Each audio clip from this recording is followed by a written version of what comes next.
Depois a gente repete essa informação.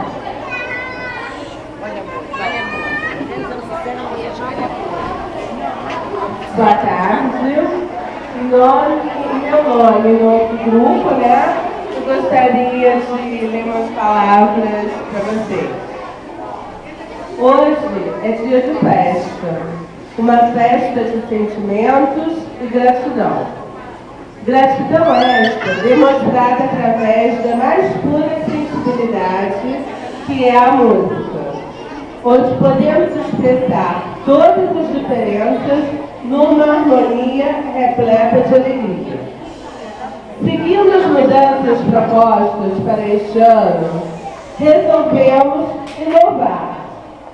Ultrapassamos os muros da escola e trouxemos a realidade para o chão da escola.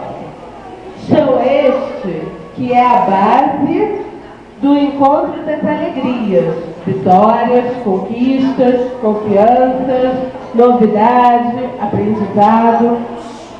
Por isso, esta festa será tão diferente, tão especial, pois juntos, alunos, professores e ONG, representada pelo professor de música Nicolas,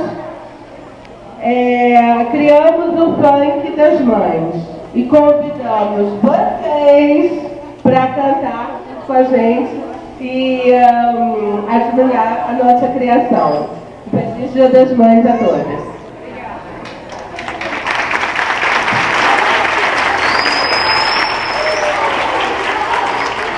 Boa tarde, mães.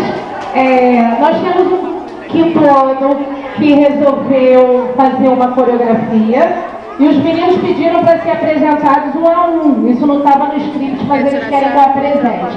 Então vamos lá, Flávio, Igor,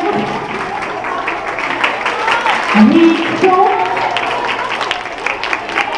Eric, Igor, Breno, Gabriel, Caio. Eles criaram essa coreografia especialmente para vocês, né?